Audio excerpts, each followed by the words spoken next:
Welcome. I'm Amy McClellan. I'm Dean of the Graduate Schools at Golden Gate University. We have degrees in MBA, tax, accounting, technology. So we've got data analytics, IT management, psychology, industrial organizational psychology, lots of degrees. We're interested in everything academic and anything to help professionals advance in their careers or get a promotion or a new position. Tonight, we're going to be hearing about retro computing, and I'm really excited about this topic. Our presenter is Huxley Dunsany, and he is a self-described lifelong nerd, which we all are at Golden Gate, with a love of outdated computers. Before we begin, if you have a photo of your favorite obsolete technology, feel free to share it by dropping it into chat. You can also post your questions in the Q&A button. With that, here is Huxley, and thank you so much. Oh, thank you for that warm intro, Amy. I appreciate it. And awesome. Well, I see the attendees list is starting to fill in. It's great. We've got a good full house already. We're just going to go ahead and get started, and let's see how this goes. So I'm going to begin with a screen share. There's that. And there's that. Can somebody just give me a thumbs up that you're seeing the Retro Roadshow logo and the Golden Gate University logo on screen? You're all good.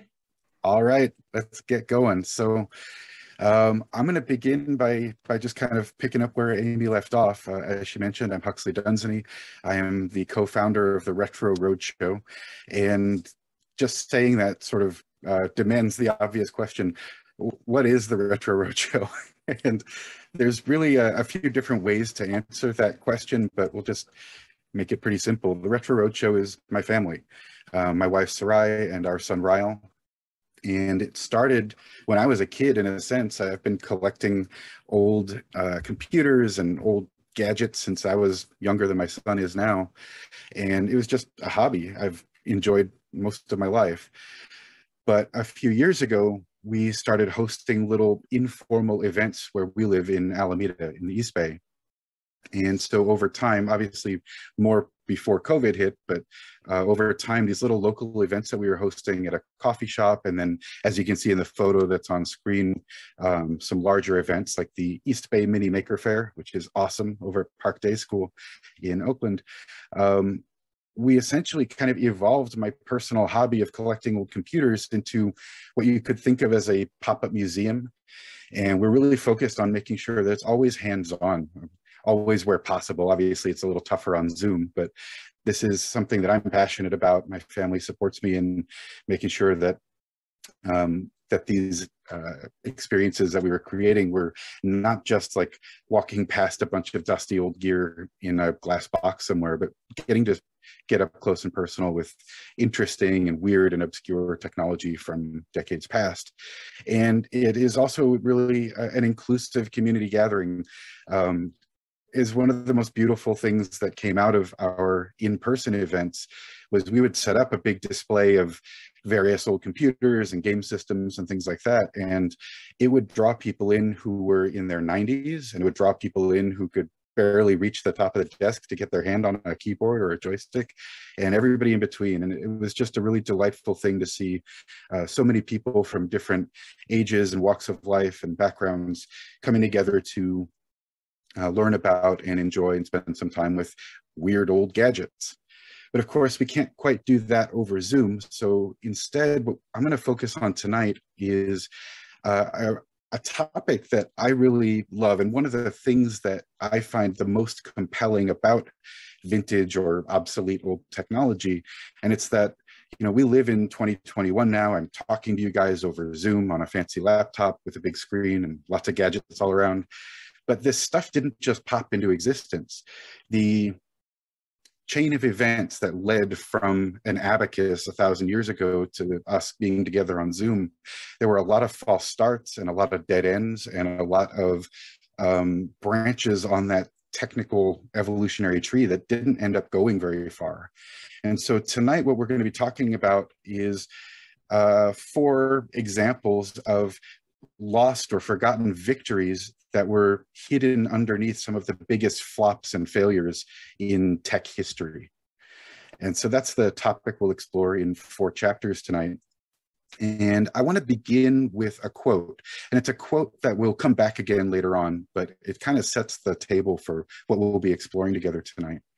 And it's this idea that failure isn't the end. Failure is the beginning.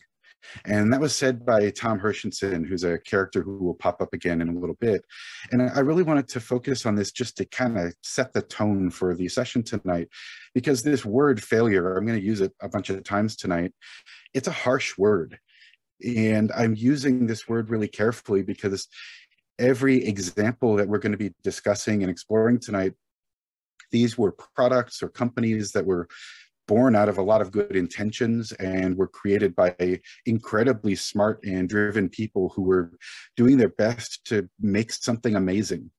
And so each of these stories is going to highlight an example where a company or a product failed in some aspect, but these are really success stories. It's just sometimes you have to dig a little deeper to find the victory that often follows a stunning or very public defeat. So that's the kind of introduction. And from here, let's jump into the first example, which is a really interesting company, the Osborne Computer Company or Computer Corporation. And this is a story that begins with a gentleman named Adam Osborne. And he's one of these characters where the more you read about this guy, the more fascinating he becomes.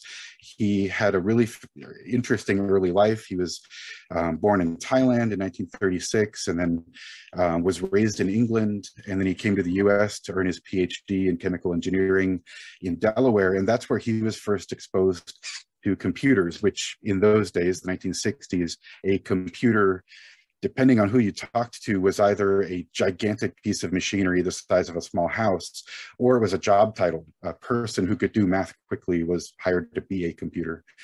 But while he was at the University of Delaware, he started to get very interested in this idea of machines doing complex jobs for people.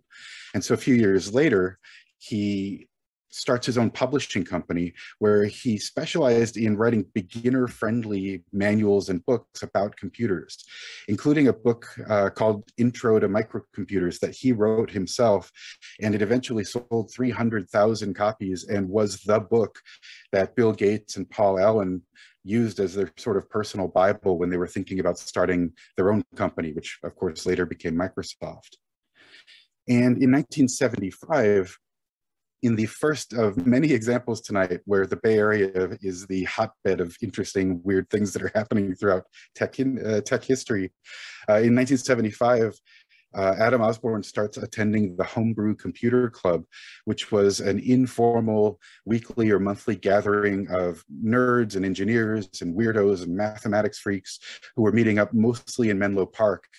And while he was attending those meetings, he started to get the feeling that something really big was coming, that all these weird people who were going to the meetings were fascinated by computers and trying to create their own. So while he was hanging out at these meetings over Menlo Park, he's having conversations with people like Steve Wozniak and Steve Jobs, co-founders of Apple, Lee Felsenstein, who was an incredibly important hardware engineer, Jerry Lawson, who was the engineer who invented video game cartridges, and just on and on and on. The Homebrew Computer Club was a hotbed of smart people doing interesting things for fun back in the 70s. And so coming out of that awakening he had when he started attending those meetings, Adam Osborne decided, hey, I'm going to branch out from publishing and I'm going to start my own company. And so he launched the Osborne Computer Company in 1980. And he was really fixated on this vision. He had this idea that a computer could be a big hit, a personal computer could be a big hit if it came with some useful software, if it sold for under $2,000, and most importantly, if it were portable. And by portable, he meant, could it fit under a standard business airplane seat, which was the idealistic, crazy dream of portable computing in 1980. So about a year later, after working with Lee Felsenstein, that engineer that he met at the Homebrew Club, the Osborne Computer Company released what they called the Osborne One. It was the world's first mass-produced portable computer. And it met all of the criteria that he had been daydreaming about a year before. It sold for under $2,000, about $1,800. It came with a whole bundle of useful software, and you could wedge it under an airplane seat. So it hit all three marks that he was aiming for, that he was hoping for. And the Osborne one, to say that it was influential would be dramatically underselling it.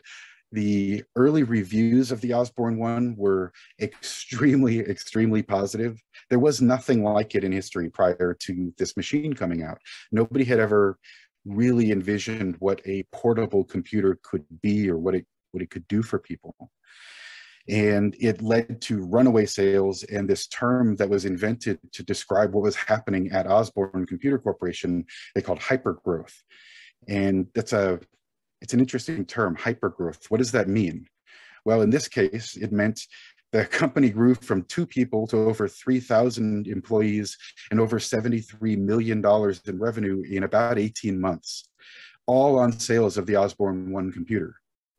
And just to put those numbers in context, when Adam Osborne first drafted his original business plan for the Osborne Computer Corporation, his best case vision, his best case projection was that they could potentially sell 10,000 units over the entire 5-year life of the machine that they were envisioning being on the market.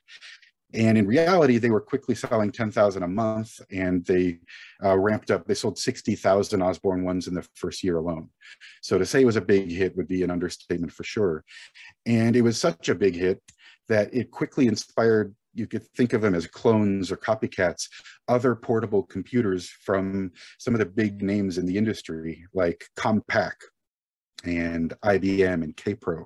All of these companies and others as well rushed in because they all saw what was happening at Osborne, that there was this wild surge in demand from users, particularly business users, who suddenly saw there was the possibility of taking their computer work with them wherever they went.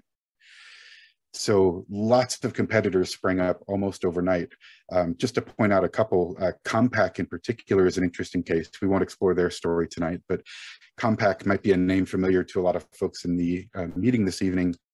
Compaq's first product was a clone of the Osborne One that was architected differently. It was the first IBM compatible clone. IBM compatible was a phrase invented to explain what Compaq was doing. So this was just a crazy whirlpool of competition that sprang up almost overnight based on the success of Osborne's first computer. And as you might imagine from the topic of the session tonight, things didn't necessarily go great from there. So Adam Osborne was in uncharted waters. Nobody in business or tech had ever really been in this position before. And so in 1982, he was getting very nervous about this flood of very similar machines from all these other companies that were designed to replicate what they had done with the Osborne One. And so he wanted to drum up some confidence and excitement in the Osborne company's plans for their future. And so he gave some journalists what you might call a sneak peek at upcoming Osborne systems that were not released and were essentially in the drawing board or blueprinting phase. They were still being mapped out. One of them is what is on screen right now, the Osborne Vixen. And there was another machine called the Osborne Executive. And these were big improvements over the original Osborne. The Osborne One is probably best remembered now because it has the smallest screen you'll ever sit in front of. The screen is about that big. It's teeny tiny. And so there was obvious interest in portable computers with bigger screens and other enhancements. But within a few months, by 1983, Osborne's own dealer network started to hear rumors that Osborne Computer Corporation was on the verge of releasing some significantly improved or upgraded portable computers. So being the smart business people the dealers were, they did the obvious thing. They canceled all of their orders for the existing Osborne One.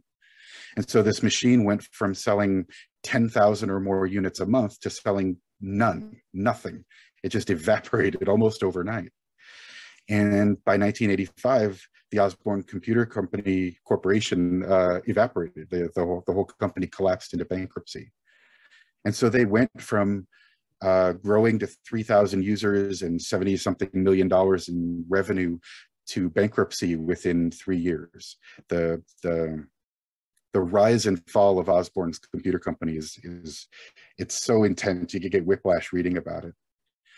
And so to conclude this chapter, I want to kind of tie it up by summarizing some of the takeaways, the lessons we might learn from this brief exploration of Adam Osborne, who, despite his inclusion in this topic of tech flops and failures, I think he is an unheralded visionary. He was a pioneer, and he was really passionate about this idea of democratizing computers. That's why he wanted to make them portable and make them less expensive, because he came from the era when a computer was a giant machine the size of a building, and he believed that people could get benefit from them if they could just get their hands on them.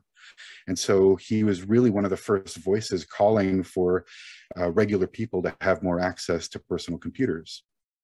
And he was maybe the first noteworthy person in the tech industry who really honed in and correctly and accurately understood that just getting computers into people's hands wasn't enough. They needed to be portable. They needed to be able to go where you went and do whatever it is you needed to do. And that making a computer portable was going to change everything. It would revolutionize society, revolutionize business. And he was 100% correct on those points. And third, he was also one of the first people in the tech industry who really understood that just selling some cool hardware isn't enough. You can have the world's most advanced personal computer, and if it doesn't have any good hardware, you've just bought an expensive paperweight.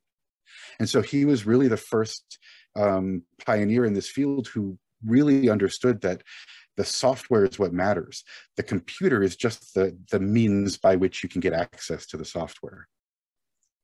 And lastly, his one big mistake of openly discussing unreleased products, it fueled the collapse of his company, and it resulted in this phrase that is still used in business circles today, the Osborne Effect. And you'll still hear about the Osborne Effect in business classes. And, you know, you think about a company like Apple, who is notoriously secretive. Apple spends more on secrecy than a lot of other companies spend on research and development. And it's not a coincidence. Apple was born out of the same crazy hotbed of tech in the Bay Area that Osborne Computer Corporation was. These people are contemporaries. They knew each other, they worked together, and everybody at Apple is very well aware of what happened to Adam Osborne and his company. And so when you think about why a lot of modern companies, particularly technology companies, are so aggressively secretive, sure, some of it is because they don't want their competitors to get a jump on them, but they're also very aware that the number one thing that prevents a customer from buying the product they need today is the fear that it's going to be knocked out by something better tomorrow. And so it's a really critical lesson that companies that we all know and interact with in some way every day are still running their businesses based on. So that concludes chapter 1. And now we're going to move to chapter 2, which is about a company that I have been fascinated with since I was a kid, running wild on the streets of San Francisco back in the early 90s. And this was a company called General Magic. And General Magic has one of the wildest stories you'll ever hear. It's pretty crazy. I should preface what I'm about to say by saying this isn't even the Cliff Notes version of the General Magic story. There is so much to this saga. There's actually a really good documentary that came out maybe a year or two ago that really explores this. So if anything I'm about to run through sounds interesting to you, you should check out the documentary. It's on all the major streaming platforms. But to tell the story of General Magic, you actually have to go back a little ways. And you have to go back to Apple in the early 1980s. So in 1981, Steve Jobs saw that some people within Apple, particularly a guy named Jeff Raskin, they were thinking up some interesting new ideas around desktop computing. And Steve Jobs, being the clever shark that he was, he kind of took over the project and immediately set about recruiting a dream team of some of the smartest, most brilliant engineers and programmers and artists in Silicon Valley. And he set them to work on this revolutionary project that eventually became the Macintosh computer. And fast forward a few years, 1984, the Macintosh comes out and it quickly becomes a successful product line. And so by the end of the 1980s, the original dream team that gave birth to the Macintosh, they were getting bored. They were not people who were going to be happy taking an existing product and polishing it a little bit and then iterating on that and iterating on that. These were creative minds. They wanted to do something new again. And so they started sort of an underground skunkworks project within Apple that became known as Project Paradigm. And Project Paradigm, this dream team, they were essentially sitting around in a conference room every day, daydreaming about what computing could look like in the future of the late 80s, essentially. And they were really fixated on this idea of pocket computing. And so Apple, being the very beleaguered and messy company that it was at that time, they didn't know what to do with these guys. So they spun them out and turned them into their own wholly owned subsidiary that became known as General Magic. And this is where the story gets really interesting. So these folks at General Magic, previously Project Paradigm, now General Magic, they became their own entity, owned by Apple for a short time before they were cut loose and just became their own separate company. And they were starting to really focus on visualizing what could it mean to have a pocket-sized, touch-sensitive device. And I'm showing on screen right now some of the earliest sketches from the Project Paradigm / early General Magic days. But these sketches really, I think, illustrate. These sketches are dated 1988 and 1989. And this device that's on screen right now, I mean, if somebody put that in your hand today, you'd think it's just a chunky iPhone. It's really kind of amazing how far ahead of the curve these General Magic folks were when they were starting to envision, if technology could get out of the way, what would be the computing device of the future? And expanding on that a little bit, here are some more early rough sketches from that imaginative early phase of General Magic, where they were daydreaming, what would it mean to a user, to a company, to a society, to have a device that would be operated by a fingertip or stylus, that would have a built-in camera, that could scan documents, if it could easily sync with your desktop computer, if it could read data and information from a variety of sources, and most critically, talk about pie in the sky thinking for the late 80s, what would it mean to have a device with all of those features that was connected to an always-on wireless network that followed you wherever you went? This was some science fiction stuff at that time, but they were really invested in the idea of, like, what could that even look like? And when I was doing my research for this presentation, I found the perfect quote that really, I think, hones in on just how clearly this team of geniuses was picturing our world today in their world 30 plus years ago. So this quote is from Mark Peratt, and he was one of the original co-founders of General Magic. And he was trying to explain what it was that they were imagining they could theoretically someday create. And so this is the quote he said: "We're imagining a tiny computer, a phone, a very personal object. It must be beautiful. It must offer the same kind of personal satisfaction that a fine piece of jewelry brings. And it will have a perceived value even when it's not being used. Once you use it, you won't be able to live without it." And if that doesn't perfectly sum up, I think, most people's relationship with their modern smartphone, I don't know what does.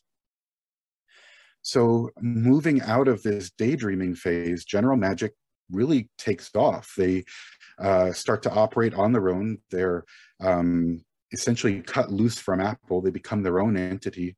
They're operating in extreme secrecy. Again, Osborne, they knew what not to do. They were flooded with capital. They had tons of money from Apple initially, and then from some other investors in due time. And the dream of General Magic was to essentially let the engineers run the show. Apple in those days, and maybe today too, was known for having a very stifling bureaucratic management style.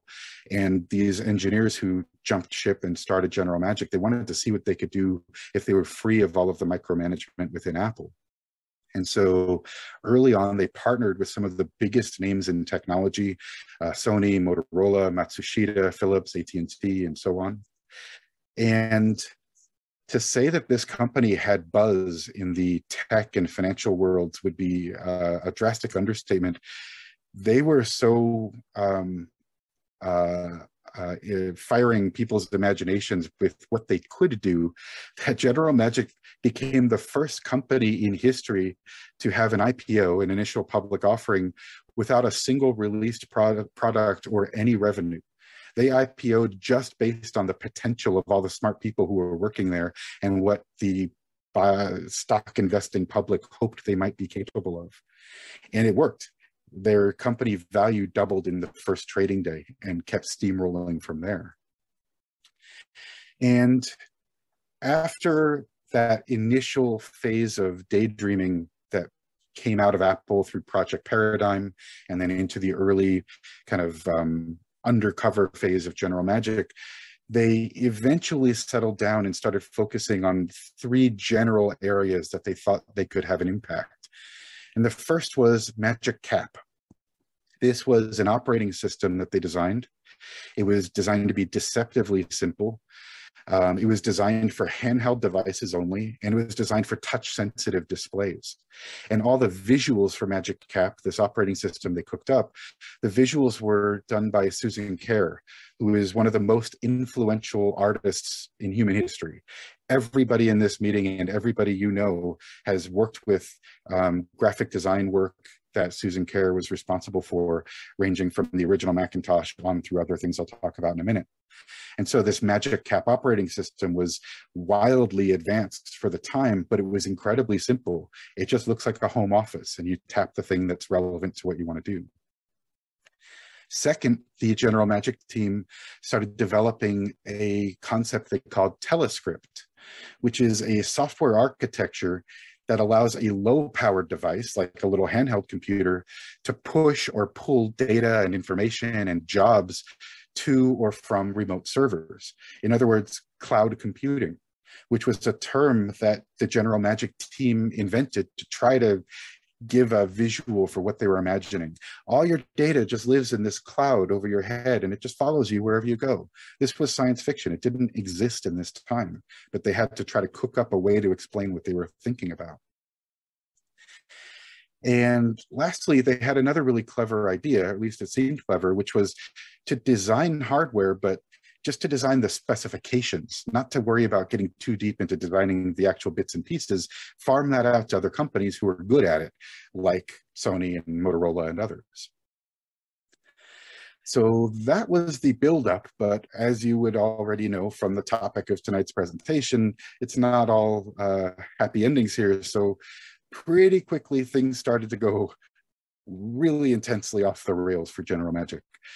The first one was rapid growth leading to a rapid loss of focus. And so I've actually had the honor of speaking with and interacting with several people who worked at General Magic in this time.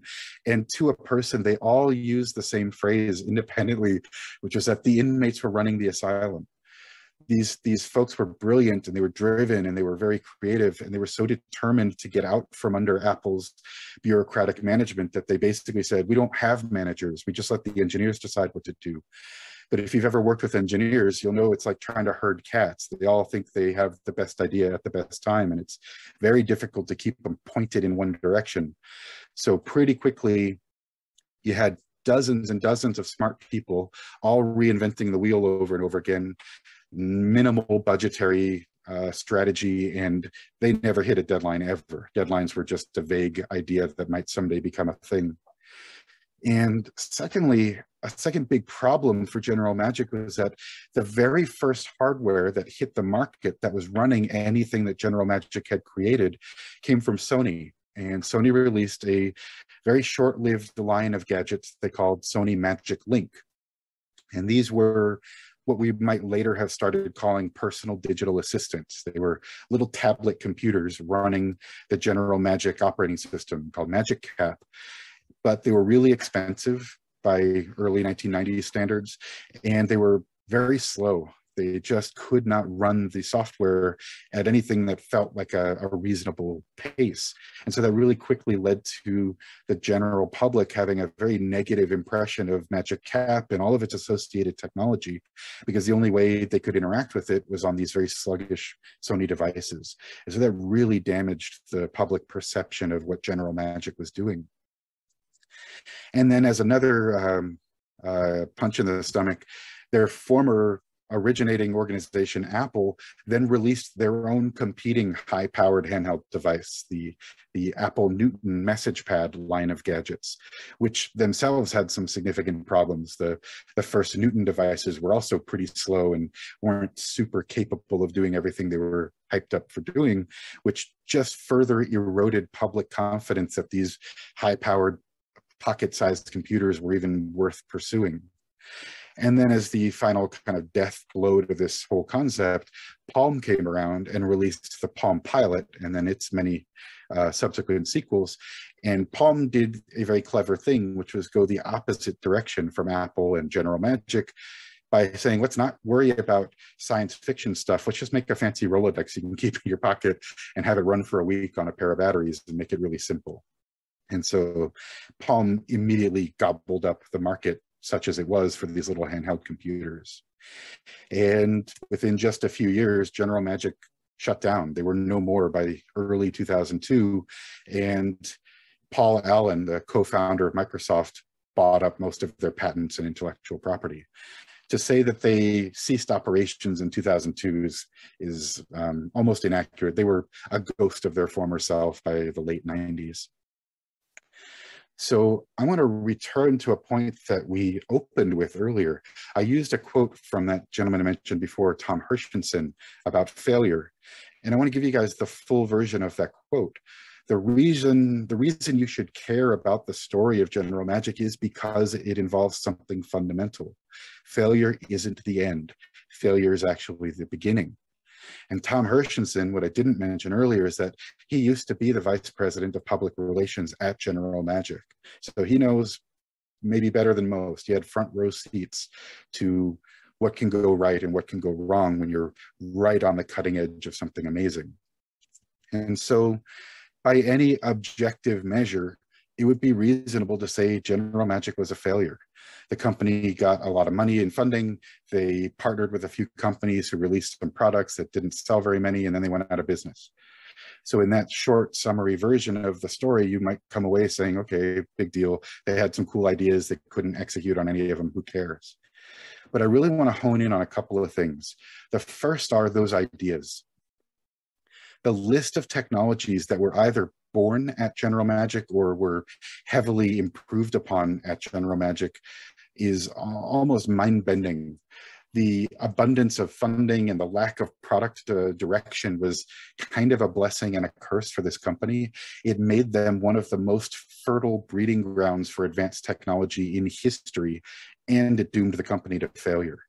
But let's just take a quick run through on some of the technologies that were started at General Magic or were refined to the point of being meaningful at General Magic. Cloud computing, we already talked about that. My career wouldn't exist without the work that was done at General Magic. Software agents, which is a kind of a nerdy term, but it's, you know, when you tell your phone, hey, what time does Starbucks open? That's a software agent kicking in, doing that work, doing all the many tasks that are involved with finding the answer to that question. And that's a concept that was largely pioneered at General Magic. General Motors OnStar.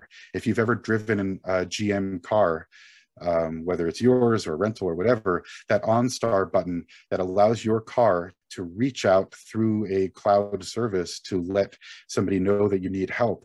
That was a project started at General Magic that's using their telescript software that we mentioned earlier. USB, the idea of a single connector that could talk to any kind of device, that was essentially born at General Magic. There were other companies doing similar things, and so it's not that General Magic was the only player in the space, but they had a connector on their gadgets that they called the Magic Bus, and Magic Bus later evolved into USB, the same technology that we all use all day long now. Software modems, which doesn't really sound that impressive today, but back in the 90s, the idea of having a device that could communicate with other devices over a phone line, whether that was a physical wire or a cellular connection, and do it all in software without needing special hardware, that was revolutionary. It was cutting edge stuff. They also pioneered the idea of taking a small touchscreen and designing controller chips for it so that it could be responsive to fingertips or a stylus, either or. They also were right at the forefront of developing an operating system that wasn't just adapted for a handheld computer, but was better on a handheld computer. They also pioneered the idea of application-specific integrated circuits, which is a nerdy way of saying special chips that can do special jobs in a handheld device or a high-powered device. They pioneered the idea of multimedia email for mobile users. And they were the first platform around that had multimedia or mobile networked gaming for mobile users. Streaming television was invented at General Magic. And they were also, I think, the first platform that offered an e-commerce system for mobile and remote users. So just a staggering number of advanced technologies were born at this company. And then the final legacy of General Magic are the people that worked there. And their golden age only lasted a couple of years, but the number of insanely brilliant and successful people that had a hand in creating or shaping General Magic is kind of mind-boggling. So I'm going to quickly breeze through. I had 3 more slides with more names. I just had to pare it down to some of the highlights. But Mark Peratt, I mentioned him earlier. He was a serial entrepreneur. He's founded a number of successful companies.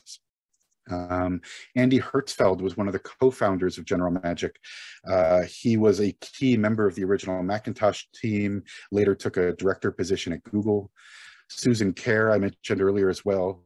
She's the artist who created all of the interface elements for General Magic's operating system. She also created the look and feel of the original Macintosh. She later worked with companies like Microsoft. She designed the solitaire cards that everybody's played a million times when you've been bored at work. She worked with IBM and Sony and Motorola, Facebook. She designed all of the iconography for Facebook. She worked at Pinterest. She worked for the United States Mint, helping design modern coins. And she currently works with Niantic. So anybody who plays Pokemon Go, you're playing a game that she helped to create the visuals for. Other people at General Magic, Joanna Hoffman, she's another unsung hero of the computer world. She was a key member of the original Macintosh team. She was the one-woman marketing department for the entire Macintosh product line for the first 1.5 or 2 years that it existed. And then she later went on to work at Next and then became Apple's head of international marketing. Megan Smith worked at General Magic. She later joined Google, where she led the projects that became Google Earth and Google Maps and Picasa. And then when she was done at Google, she decided to dabble in other stuff and became the first female chief technology officer of the United States. She was appointed by President Obama to that role. Tony Fadell worked at General Magic. After General Magic, he went back and worked at Apple, where he invented the iPod and the iSight webcam, and he led 3 different generations of iPhone development. And then later he left Apple and started Nest, the smart thermostat company that now belongs to Google.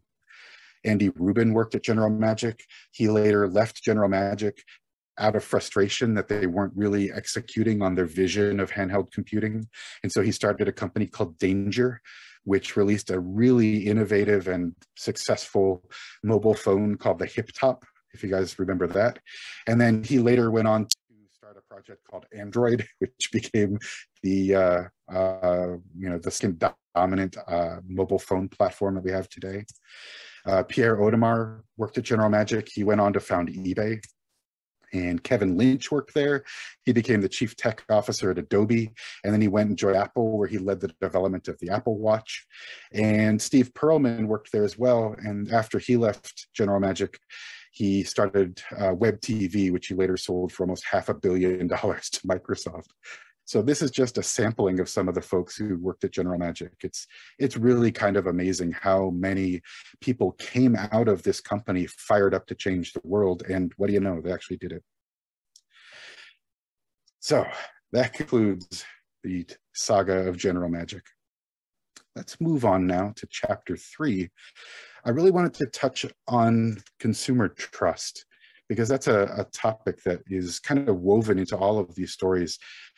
Osborne Computer Corporation lost the trust of their dealer network, and by extension their consumers, because they were hinting at products that were in the works but weren't available yet. And General Magic struggled to even build consumer trust after their early days, because the first devices that could get their technology into the hands of consumers didn't live up to the promise. And in the next example of building and then squandering consumer trust, there's no better example than Atari.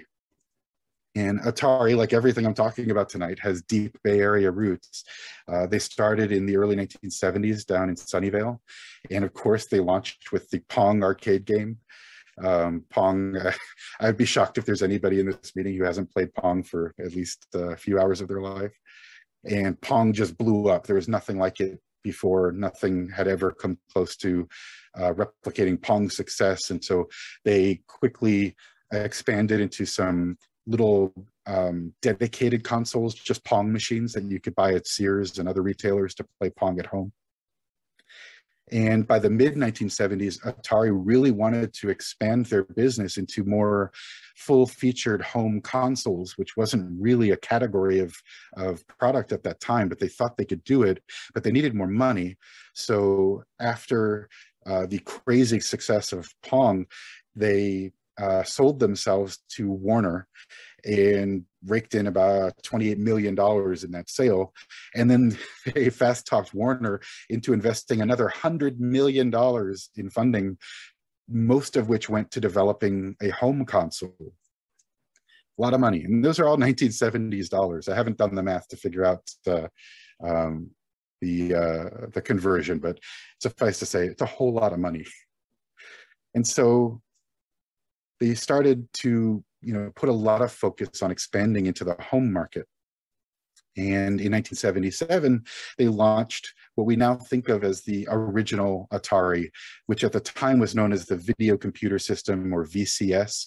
It was later renamed the Atari 2600 when they added more systems to their product line. They needed to give them different names, but for our purposes tonight, we're just going to focus on the VCS. And it was released alongside 9 different game packs, Air Sea Battle, Basic Math, Blackjack, Combat, and so on. And these were games that you can see in the box art there. Each one claimed to have dozens of different games within, but it's because they were counting slight variations on each game as a unique title. So the Video Olympics had 50 games, but they were essentially small variations on each idea. And I'm going to say something now that not every Atari fan will agree with, but I think it's reasonable to say that they pretty quickly figured out that compelling artwork and licensed characters that people were familiar with on the game packages were as important, or maybe more important, than having fun gameplay. And so by the end of the life of the original Atari, the VCS, they had sold over 30 million of these consoles. That's not counting all the other Atari systems that came out later, just the original Atari itself, over 30 million of them. And by the end of its run, a kind of mind-boggling over 500, I think 528 officially licensed games were released, and that's not counting dozens and dozens of unofficial games that came out too. And I really want to hone in on something I said a minute ago. I made the comment that Atari was kind of maybe a little cynical in the idea that a really exciting box art was maybe more important than the actual gameplay. And that's a harsh thing to say. There are really fun games on the original Atari, but just as an example of what I mean, this is the cover art for their game Starship. That's the great, like super exciting artwork on the box that got a kid all fired up to go spend their $60 on an Atari game. This is what the game actually looked like while you're playing it, which is fine. That's what games looked like. That's what video games looked like in 1977. That's nothing to be ashamed of, but the delta between what you saw on the box and what you got to play at home was really, really wide. And that led to some significant problems. So as has been a recurring theme in the presentation, they grew at a crazy rate. They were growing hand over fist, mostly based on sales of the original VCS. But they just weren't doing a whole lot when it came to quality control. And so pretty quickly, they were releasing full price games, $60 games in 1980s dollars that were terrible, like unplayably bad games. Maybe the most legendary of them would be E.T. the Extraterrestrial, which was licensed on the Steven Spielberg movie. Great movie, horrible game. Or also Pac-Man, which was a runaway smash hit in the arcade, but the home version that Atari released was garbage. It was just no fun to play. It flickered constantly, it didn't have the right sounds, it was no good, it was terrible.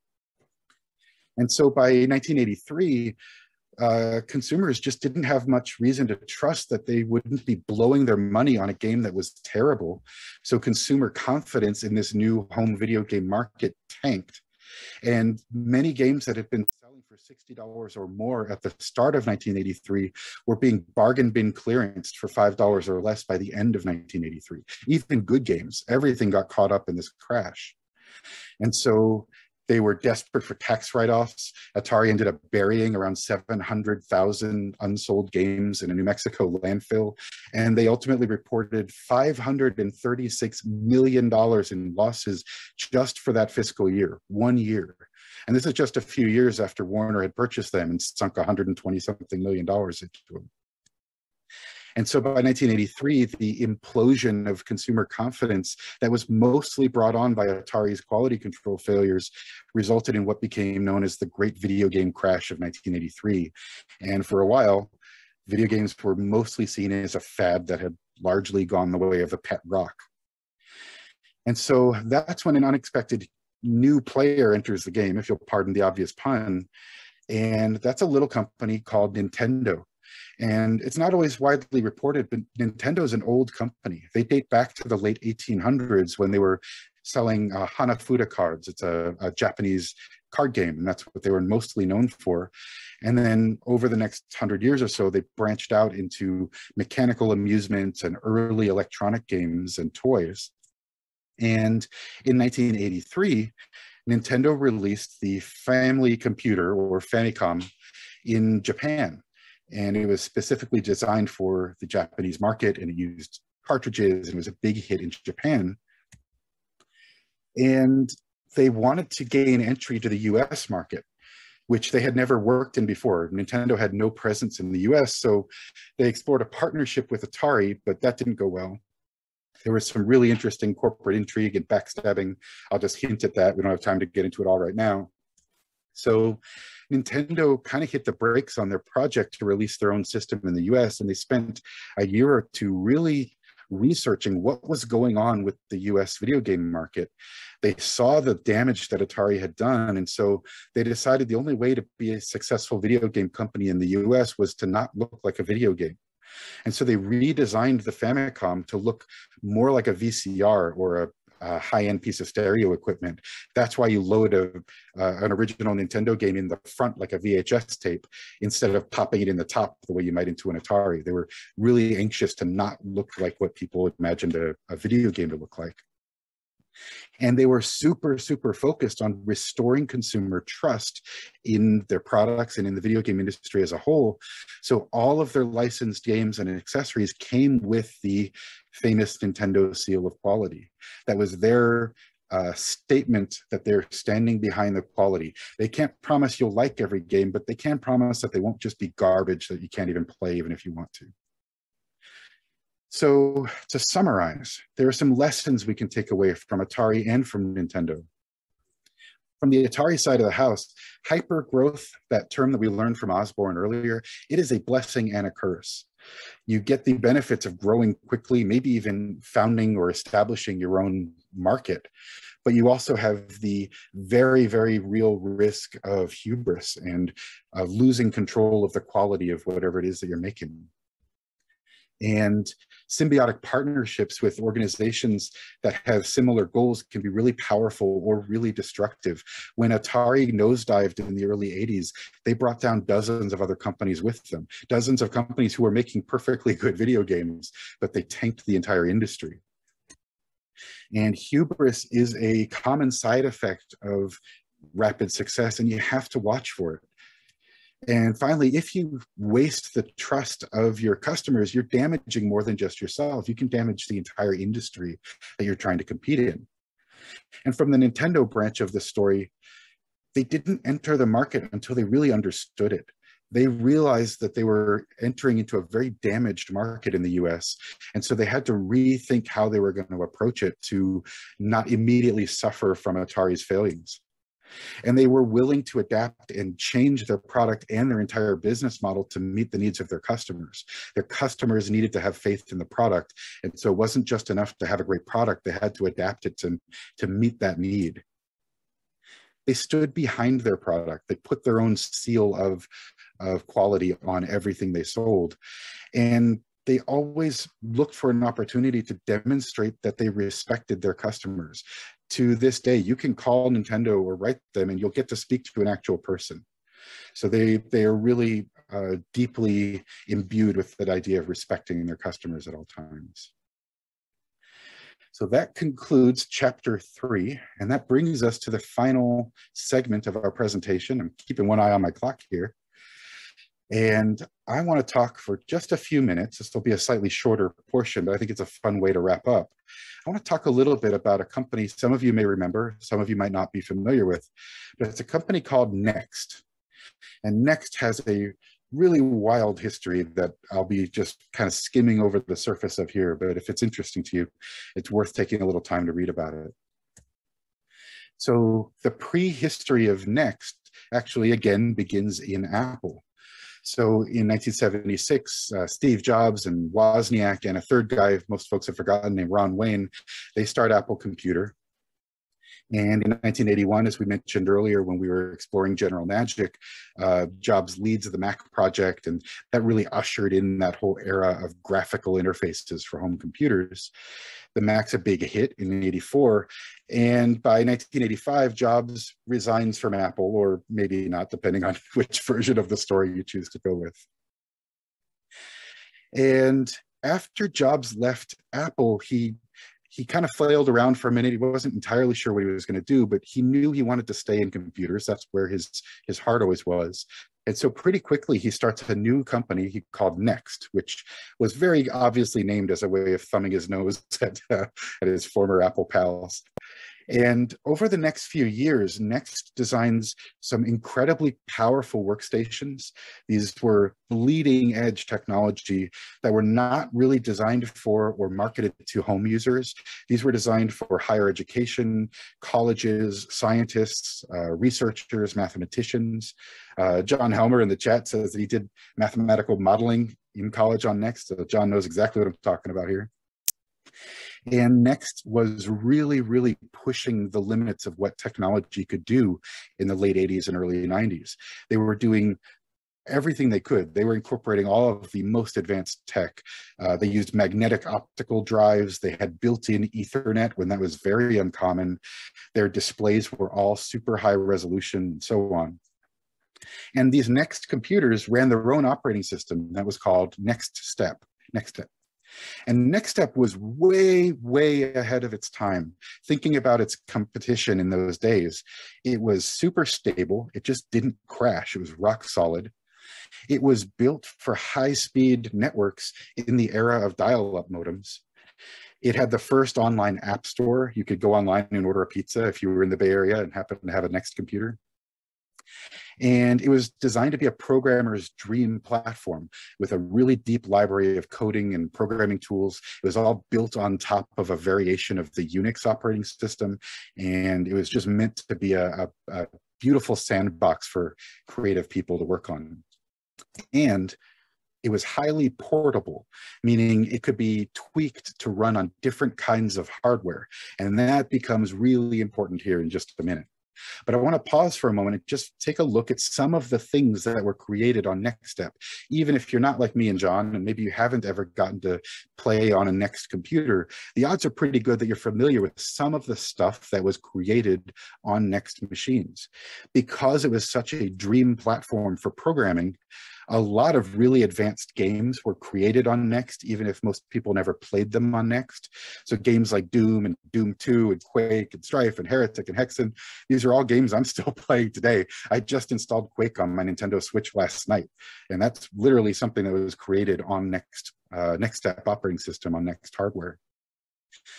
Platform, John, this might be what you were referring to, but a tool set called Wolfram Mathematica, which is a insanely complex and powerful platform for developing mathematical systems that was born on Next. And then there was this little technology you might have heard of that was started there. It's called the World Wide Web. That was born on the Next machine as well. So this is just a very shallow sampling. I just wanted to highlight some things that you guys may be familiar with, but the catalog of tech that was built on Next is really deep, and it's pretty incredible. But in keeping with the theme of the evening, Next was, in some sense, a pretty big failure. So in 1993, Next could not make a go of it. They were losing money hand over fist trying to sell their own high-end hardware. So they dumped their entire hardware line and they pivoted to a software-only business model. And at that point, Steve Jobs was being mocked openly in most of the business and tech press. Next was seen as a dying company teetering on the edge of oblivion. In 1996, Apple was in terrible, terrible trouble. Their own operating system, macOS, was really creaky and aging, and they didn't have an exit strategy. All of their efforts to design a new operating system that would be more modern for the internet era had imploded. And so Apple ends up purchasing Next for $400 and something million. And after a few title changes, Steve Jobs eventually becomes the CEO of the joined company. In 1997, Apple and Next engineers have joined forces, and they essentially create Mac OS X, which is a slightly Appleified version of NextStep. And a few years later, Mac OS X is released, and it still looks like NextStep. If you guys were using Macs in those days, or if you look at screenshots now, they look shockingly similar. Apple put some Apple-style polish on it with the Aqua interface, but it's still NextStep. It's very obvious. And then a few years later, we get the iPhone, which is running a customized version of Mac OS X, which is still based on NextStep. And so to connect all of these dots, when you think about the colossal failure that was Next as an independent company, fast forward to today, and there's somewhere in the ballpark of 1.65 billion devices in active use on Earth right now and in orbit, because astronauts love these things too, and they're all running iOS or tvOS or iPadOS or watchOS, and all of that is directly descended from NextStep. And so again, Next was a colossal failure in most measurable senses, but the ideas were smart and they were able to navigate their way through these crazy transitions. And that really brings us full circle. Failure isn't the end. Failure is where things start. Failure is where things get interesting. Failure is where the possibilities are. And that is, with 30 seconds left in our scheduled time, where I am going to stop talking and type up my own website here. Ooh, I talked myself hoarse there, so I'm gonna stop my screen share. And I think I'm still on camera. There we go. Stay on camera. My name's Joanne Hershberg. Right. I'm the Program Director of Marketing at GGU. And Huxley, thank you. This was just so amazingly fascinating. And I feel so much better, not only about my own personal failures, but the failures of some of the companies that I've worked for and all the future of that. So thank you so much for joining us. If you have, as attendees have questions, please put them into the Q&A, and we'll be happy to continue the discussion with Huxley. I should say, just to interject one quick thought here, Sure. Sue-Ann. I didn't make a big deal of this throughout the slideshow, but every single product that I talked about throughout are things that are part of the Retro Roadshow collection. So when we're able to do in-person meetings again, we've got Apple Newtons, we've got General Magic devices, we've got more General Magic devices, we've got Palm Pilots, we've got Next workstations, Osbornes, Commodores, Ataris, all of it. So we're really looking forward to being able to return to in-person meetings as soon as it's safe to do so. But I guess in the meantime, we'll stick to Zoom. I can't wait to see all those. And some people did put pictures. You'll have to click on the JPEGs to see. Awesome, I can't wait. Pilot 5s and iPads from years gone past to do that. Right on. So we're looking for questions. Anybody have questions for Huxley? When do you think the next roadshow will be? I'm kind of playing it by ear. Our primary home base in Alameda is a coffee shop called The Local, and they may be going through a change in ownership. And so I'm kind of waiting to see how that shakes out. So if anybody in the East Bay or Greater Bay Area knows of a good venue that might be a good and safe venue to do something like this, I would love to hear from you. You can reach, and where can they reach you? Oh, yes, I had it on screen a moment ago, but retroroadshow.org. There's contact info and more info there. I think Golden Gate University would be a good place. I think Golden Gate would be I'm ready when you guys are. We're on second admission, so that's really convenient. We'll talk further about that. For the attendees, thank you so much for joining us.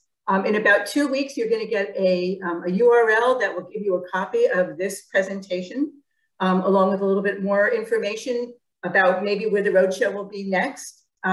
Again, thank you for joining us for our Innovation and Practice series. You can reach us at ggU.edu or reach Huxley at his email address. Thank you again for joining us, and we'll see you next time. Thank you, Huxley. This was a delight. Just amazing.